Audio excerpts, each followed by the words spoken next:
सन्मान आहे। एका धीर गंभीर निष्ठावान नेत्याने, ज्याला बॅटन म्हणतात, म्हणजे झेंडा आता जयंत पाटील साहेबांनी शशिकांत शिंदेंच्या हातात दिलेला आहे। मला वाटतं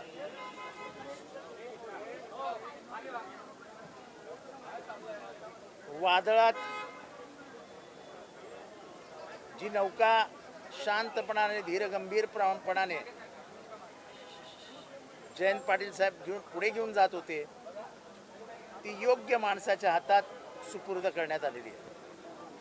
सर, कुठेतरी शरद पवारांनी सांगितलेलं होतं की सूचक इशारा दिलेला होता की स्थानिक स्वराज्य संस्थांच्या निवडणुका संपल्यानंतर जयंत पाटलांची बदली होणार होती, परंतु असं कधी त्यांनी असं कधी कोणी इशारे दिले नव्हते।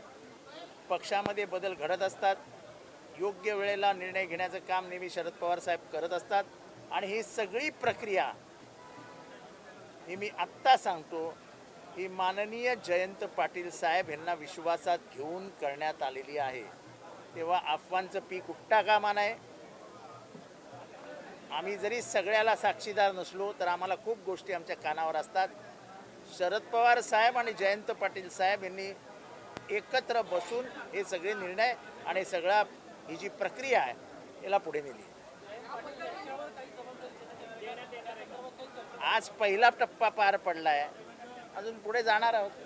पुढे जे काय होईल ते पुढे आपल्याला दिसेलच।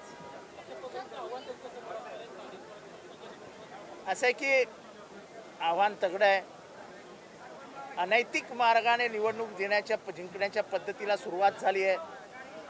निवडणूक आयोगाचं अस्तित्वच आता दिसत नाही आहे।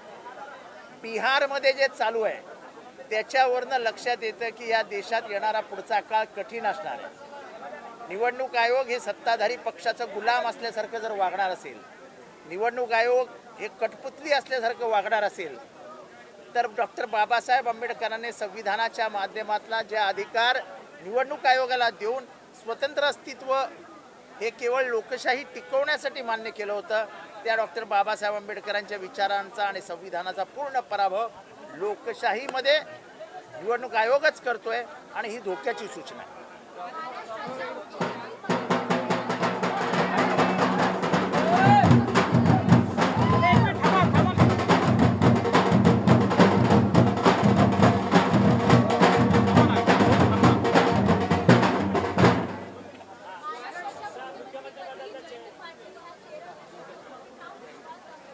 असं आहे की त्यांची एकंदर कार्यपद्धती, त्यांच्या बोलण्याचा आवाका, त्यांचं ज्ञान, त्यांचा विषय समजून घेण्याचा आवाका हे मी जवळनं बघितलं।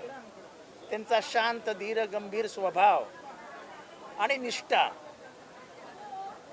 हे बघितल्यानंतर मी गेले 30, 35, 40 वर्ष त्यांच्याबरोबर आहे। मी त्यांच्यासारखे नेतृत्व गुण फार कमी नेत्यांमध्ये महाराष्ट्रात बघितले।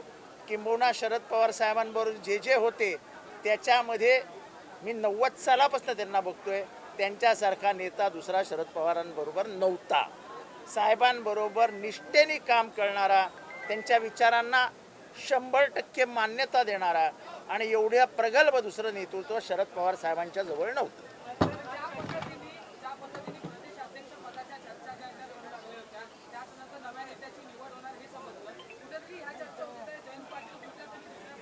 शरद पवार साहेबांप्रती एवढं प्रेम करणारा, निष्ठा असणारा, अवघड प्रसंगात शरद पवारांना साथ देणारा दुसरा नेता महाराष्ट्रात नव्हता। जेव्हा सगळे जवळचे रक्ताचे सगळेजण सोडून गेले तेव्हा तुम्हाला काय वाटतं, शरद पवार आपल्या जयंत पाटलांना संधी आली नसेल, कुठनं विचारणा झाली नसेल?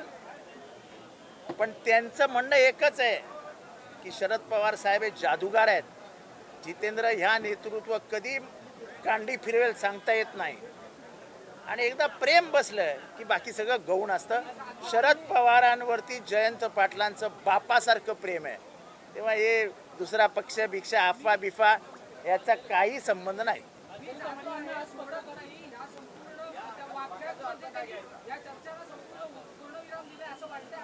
हे बघा, त्यांनी पूर्णविराम ते चर्चाच तुम्ही लोक चर्चा करत होतात, कशाला त्यांचं नाव जोडता?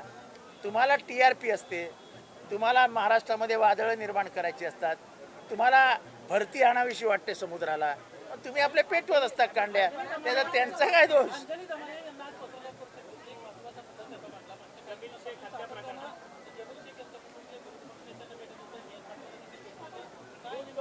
शरद पवार, अजित पवार आणि उपमुख्यमंत्री अजित पवार आणि उपमुख्यमंत्री एकनाथ शिंदेच्या जवळच्या व्यक्ती म्हणून त्यांनी आरोप केले. असं आहे की प्रकरण अगदी स्पष्ट आहे. सगळे पुरावे पोलिसांच्या हातात असताना कुटुंबाने त्यावेळेस जमीलचं प्रेत उचलण्यास नकार दिला होता. पोलीस तेव्हाही संबंधित माणसाचं नाव घेत नव्हते FIR मध्ये. FIR मध्ये नाव असताना त्याचं नंतरच्या चार्जशीटमध्ये नाव नसणं हे सगळं संशयास्पद होतं. त्याच्यावर अंजली दमानी यांनी आज बोंड ठेवलंय.